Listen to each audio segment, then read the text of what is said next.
course, let's see. Who should we pick first? Sino kaya?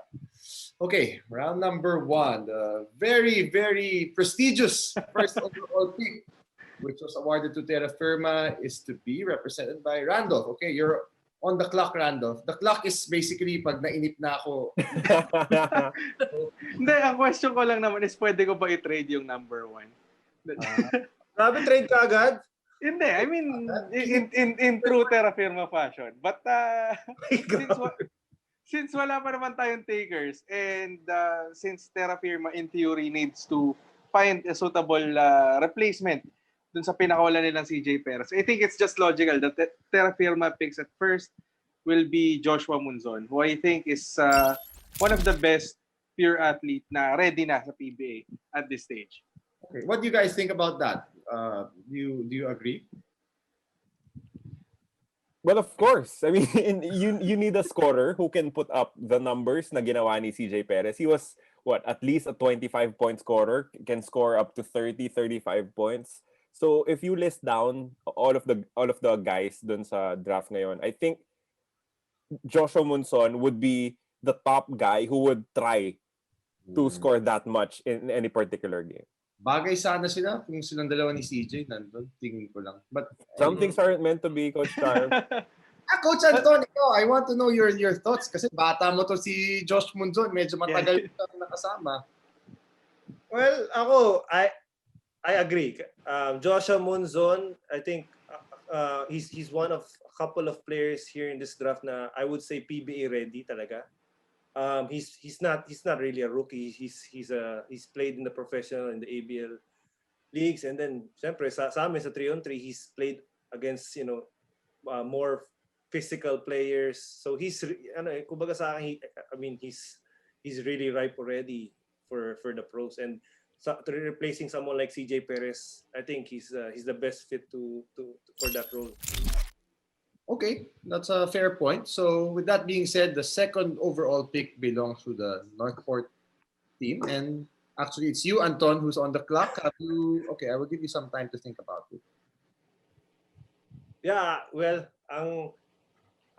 with all these players in this draft, it's really hard talaga na, especially we're considering everyone. It's very hard for this pick. Pero I'm looking at the team of Northport. Last year, they did not have Robert Bolick, and it was really vital. Nakikita mo talaga nung bubble na medyo kulang talaga sila. And he's coming back. But I think the best talent, and I think he would fit in any team, for me, is Jason Brickman. Interesting.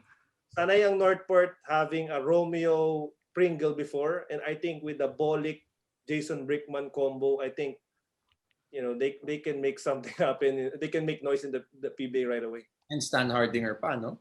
Yeah. Bagay. Any objections, guys? What do you guys think? Was that a reach? Fair, good choice? I think if you can get a guy who's like in the top 3 or 4 in total assists in NCAA Division 1, I mean, how can you go wrong with that?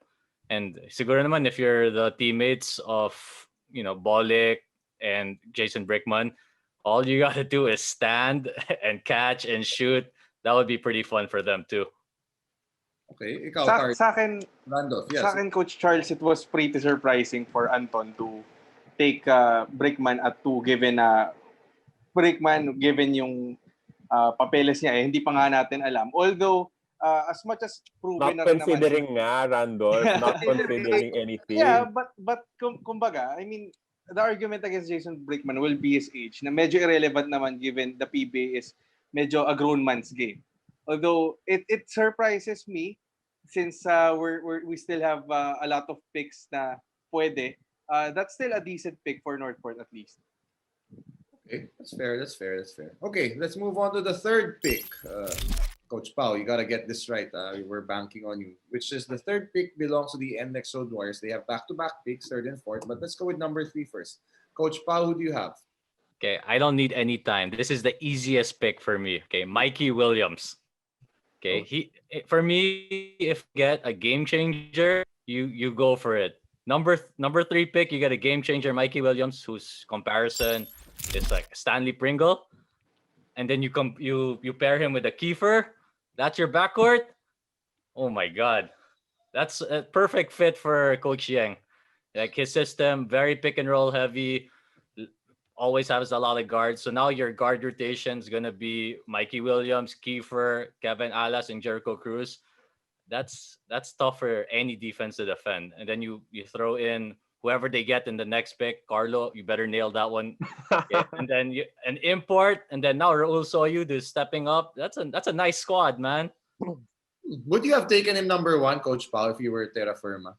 I would have taken Mikey Williams. I'm not complaining about Monson. I think a factor is that he is younger. So if you want to build more for long term, but I like what Randall said. Is it's a grown man's game, and Mikey has a lot of experience. Obviously, played for Mighty, played in ABL, played in the NBA. I think at that time it was called the D League, so he can come in and contribute right away. So it's a no-brainer pick. If Mikey Williams is available, I think you should go get him. Okay. Anyone with objections to that? No. No. Ako, I agree. I agree talaga with Paolo kasi we were talking the other day. Ang description ko with the tandem they had with Kiefer Ravena is like when they had as an import si Manny Harris. So it's like you have two scoring guards, yun isa sa mga kulang ng ng NLEX eh. So they have 2 picks. They have the 3rd and 4th, meaning that if they get Mikey Williams, bahala na depende na sa kailangan ng team for the next pick kasi best talent available, Mikey Williams is the best talent available. Okay, but you pick Brickman over Williams still. So that means you think he's Yes. Yeah, pero iba kasi ang playing style nila eh. I mean, Mikey Williams is a guard also, but he's more of a scorer. Talagang someone he'll go to. Brickman, he will create for you. He will create for those star players. Actually, they're both great. Kaya dyan magaling yung Mighty. Kinuha yung pareho. Talino yung coach eh. Okay, now, since you said the 4th pick, bahala na kahit sino dahil nakuha na si Mikey Williams. Let's ask Carlo, who will be representing the NLEX Road Warriors. Carlo, who do you have? With your guards, you're set with Kevin Alas and Mikey Williams and Kiefer Ravena. So I have to explain this saying na my pick was heavily dependent on yung pick ni Coach Pao. But he took care of the guards. So if I'm Coach Yang Yao, I'm getting my Gabe Norwood type of player. I'm picking itong si Jamie Malonzo. I want a defender, an athletic defender who can attack the basket, has a shot that has improved. Yung mid-range game niya, he's starting to practice as well. Showed us his ability with Mighty Sports to shoot from the outside. So I think he will plug in a lot of holes for NLEX because he will give them versatility on both ends of the floor. So if I'm NLEX, I'm getting Jamie Malonzo. So you don't think that NLEX needs to get another big man for now, Carlo? They can, and we know Coach Yang has has a liking towards stocking up on big men. But I think in terms of talent level, dun ka na muna sa mga katulong from day one. And you have a lot of big men anyway that you can rotate. So dun ka na muna sa wingman mo who will be there for the long haul. I would agree. Even if he's from LaSalle, I really like him. That's why you got him for Mighty Sports. Exactly. And he was he's cool. We're still in touch a lot. I'm very excited for him.